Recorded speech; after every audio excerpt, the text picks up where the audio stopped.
दोस्तों ये देख सकते हैं, ये वही खंबा है जो 1600 साल पुराना, जिस पे आज तक जंग नहीं लगा। दोस्तों ये जो मेरे आप पीछे कब्र देख रहे हैं, ये है अलाउद्दीन खिलजी की कब्र। जी हाँ दोस्तों, ये है अलाउद्दीन खिलजी की कब्र, जिन्होंने भारत को मंगोलों से बचाया। हेलो दोस्तों, स्वागत आप सभी का मेरे YouTube channel Mohammad Rashid blog में। और मैं जो अब विजिट आपको कराने वाला हूँ यहाँ दिल्ली कुतुब कॉम्प्लेक्स के अंदर में, उसमें जो विजिट कराने वाला हूँ मैं आपको, वो कराने वाला हूँ लोह स्तंभ की। जी हाँ दोस्तों, लोह स्तंभ की, जो 1600 साल पुराना खंबा है, जिसमें आज तक जंग नहीं लगा, वो लोहे का बना हुआ। तो मैं उसी की विजिट आपको कराने वाला हूँ। तो चलिए फिर चलते हैं, शुरुआत करते हैं व्लॉग की।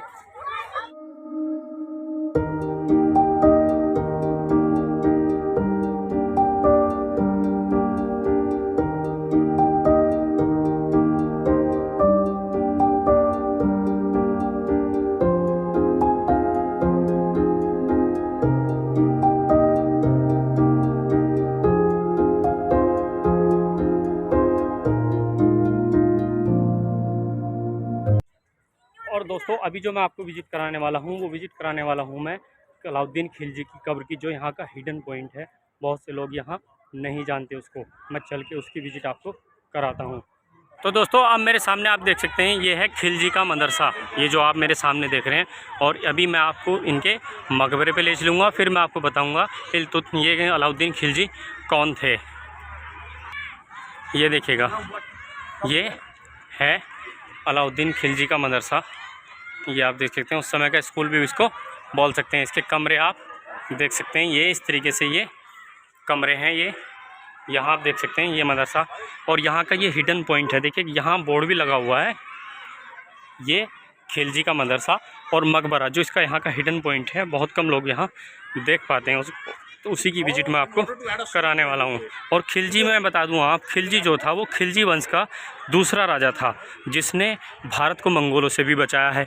जो मंगोलों ने आक्रमण किया ना भारत पे, भारत मंगोल नहीं आ सके, तो उसकी जो एक वजह है, वो मंगोलों को हराने वाला अलाउद्दीन खिलजी ही है, जिसने मंगोलों को भारत न आने पर मजबूर किया। ये आप देख सकते हैं यहाँ से। अब मैं इसकी विजिट आपको करा रहा हूँ। ये देखिएगा सामने मेरे, ये अलाउद्दीन खिलजी की कब्र है भाई, यहाँ जो हिडन पॉइंट है। और मैं बताऊँ, 1296 ईस्वी में इसने अपने चाचा को मार दिया था गले मिलते हुए। ये देखिएगा, पेट में चाकू उनके घुसा दिया था अलाउद्दीन खिलजी ने। और 1296 में ही इन्हें फिर दिल्ली के बलवन के लाल महल में यहाँ अपना राज्याभिषेक कराया था इन्होंने। ये देखिएगा, और ये मैं आपको दिखाऊं, ऊपर से शायद टूट चुका है, तो छतरी भी इसके ऊपर बनी भी होगी। ये देखिएगा, ये ऊपर से टूट चुका है। तो ये थे अलाउद्दीन खिलजी, जो मंगोलों को कई बार यहाँ से खदेड़ा है।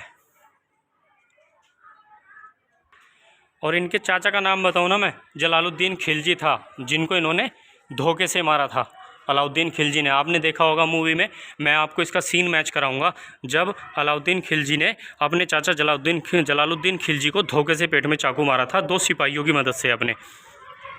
अब मैं आपको जो विजिट कराऊंगा वो इल्तुतमिश के मकबरे की कराऊंगा। और आप यहाँ से चार मीनार का व्यू कुछ इस तरीके से देख सकते हैं भाई। हवाई जहाज़ हर 5-10 मिनट में यहाँ निकल रहा है, तो यहाँ आवाज़ की बड़ी प्रॉब्लम होती है। ये देखिएगा, ये चार मीनार का व्यू यहाँ से। और ये रास्ता जाता है इल्तुतमिश के मकबरे के पास में, जो मैं आपको चल के दिखवाने वाला हूँ अभी। यहाँ देखिए कि ज़्यादातर चीज़ें टूट चुकी हैं। फिर उसके बाद मैं आपको दिखाऊंगा अलाउद्दीन खिलजी द्वारा जो अलाई मीनार बनवाई गई थी, वो भी मैं आपको दिखवाऊंगा। इसके बाद में इल्तुतमिश के मकबरे के बाद में दिखाऊंगा आपको अलाई मीनार, जिसको जो बताते हैं अलाउद्दीन खिलजी जो था ना, वो एक सन की बादशाह था, सन की राजा था। तो मैं आपको अब चल के दिखाऊँगा, पहले अब इल्तुतमिश का मकबरा और उसके बाद में अलाई मीनार, और फिर मैं आपको विजिट कराऊँगा लोह स्तंभ की। अब इल्तुतमिश कौन थे? इल्तुतमिश थे कुतुबुद्दीन ऐबक के दामाद, और उनके उत्तराधिकारी भी थे इल्तुतमिश। तो उनका मकबरा तो यही है, और जबकि कुतुबुद्दीन ऐबक जो है, उनका मकबरा पाकिस्तान लाहौर में है।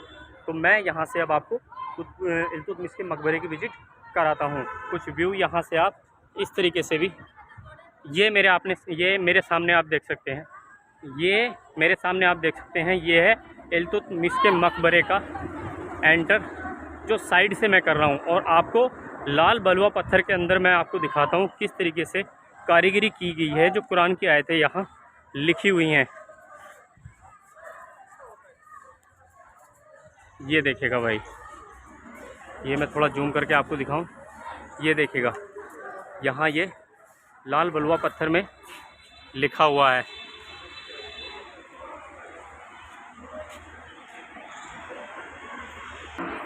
ये देख सकते हैं यहाँ, ये इसका गेट कुछ इस तरीके से है। और अब आप मेरे सामने देख सकते हैं इल्तुतमिश का मकबरा। ये इनकी कब्र है, जो असली कब्र है वो नीचे है, उसका रास्ता यहाँ बाहर से है। मैं आपको दिखाऊं, अभी उसका रास्ता बाहर से है।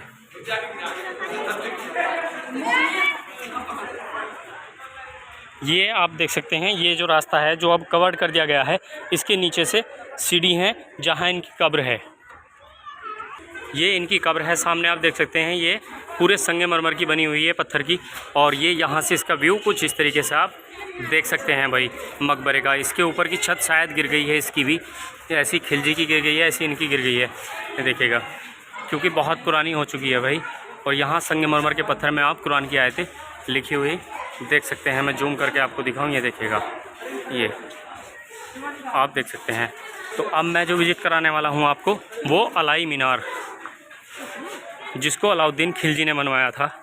देखिएगा, वो एक ही मीनार बनवा सका, उसका मकसद था कि मैं कुतुब मीनार से ऊंची मीनार और बड़ी मीनार बनाऊंगा।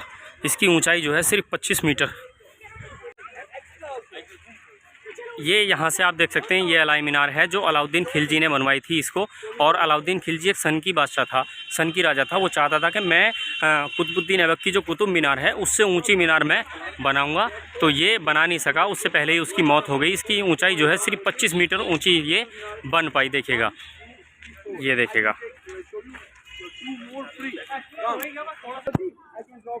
आज दोस्तों, अब जो मैं विजिट आपको कराने वाला हूँ वो लोह स्तंभ की जो 1600 साल पुराना खंबा है भाई, मैं उसकी विजिट आपको कराने वाला हूँ। तो यहाँ से आप देख सकते हैं, ये मेरे सामने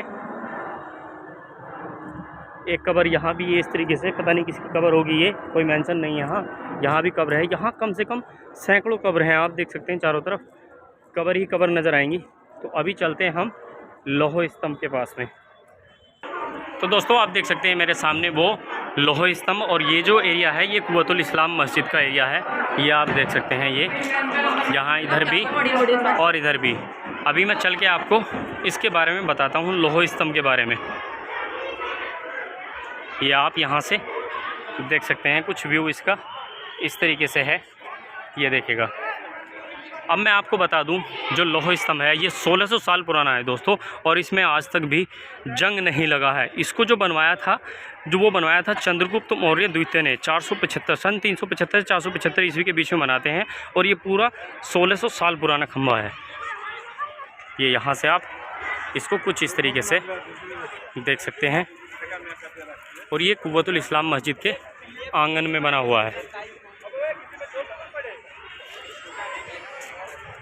अब दोस्तों, इस खंबे के बारे में अगर मैं बताऊं आपको, तो ये 23.8 फुट ऊंचा है और 3 फुट 8 इंच ये ज़मीन के नीचे है। ये आप देख सकते हैं, ज़मीन के नीचे भी 3 फुट 8 इंच है। और इसकी हाइट वो 23 फुट 8 इंच है। और लगभग इसका वज़न जो है वो 6000 किलो, यानी कि 6 टन के करीब इसका वज़न है। और इसको बनवाया था चंद्रगुप्त मौर्य ने।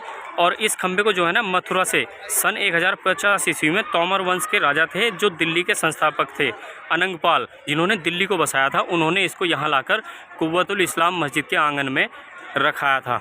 ये देखिएगा, ये इसका इतिहास है कुछ। और इसको मैं बता दूं, कुछ वैज्ञानिक दावा करते हैं कि इसके अंदर फास्फोरस का इस्तेमाल किया गया है, क्योंकि फास्फोरस जंग को खा जाती है, जंग फास्फोरस में मिल जाता है। तो जबकि मैं आपको बताऊं, फास्फोरस की जो खोज हुई थी वो सन 1669 ईस्वी में हुई थी। जो हैम्बुर्ग के एक व्यापारी थे, हैंडिंग ब्रांड, उन्होंने इसकी खोज की थी। तो आप इससे अंदाज़ा लगा सकते हैं। और लोह स्तंभ है ये, उससे 1200 साल पुराना है। देखिएगा, सन 1669 में खोज की गई उसकी, और उससे पहले है ये 1200 साल पुराना खंबा है। तो आप इससे अंदाज़ा लगा सकते हैं, उस टाइम भी आयरन की, मतलब उस समय भी जो है धातुओं की खोज होती थी। ये से ये अंदाज़ा लगाया जाता है। और इस पे आप देख सकते हैं, यहाँ संस्कृत में कुछ लिखा हुआ है। मैं थोड़ा जूम करके आपको दिखाऊँ, ये देखिएगा। और हवाई जहाज़ हर थोड़ी देर में भाई निकल रहा, आवाज़ की बड़ी थोड़ी दिक्कत हो रही है, उसको आप मेंटेन कर सकते हैं। तो यहाँ से ये कुव्वतुल इस्लाम मस्जिद भाई ढह चुका है ज़्यादातर एरिया, कुछ मेंटेन गवर्नमेंट यहाँ कर रही है। ये इसका एरिया ये आपका इसका मेन फ्रंट है, यहाँ पर देख सकते हैं। और वो जो पीछे मैंने आपको पिछले व्लॉग में बताया था, वो जो आंगन मैंने आपको दिखाया था कुव्वतुल इस्लाम मस्जिद का, वो अलाउद्दीन खिलजी ने और इल्तुतमिश ने इस मस्जिद का एरिया वो और बढ़ाया था। वो सामने आप देख सकते हैं, इधर कुतुब मीनार जो है ये इसके बराबर में एरिया है वो वाला। तो ये आप यहाँ से कुछ व्यू इसका इस तरीके से भी देख सकते हैं यहाँ पर। तो दोस्तों जानकारी कैसी लगी मुझे कमेंट बॉक्स में बताना, और अगर आप मेरे चैनल पर नए हैं तो मेरे चैनल को सब्सक्राइब करके बेल आइकन ज़रूर दबा देना।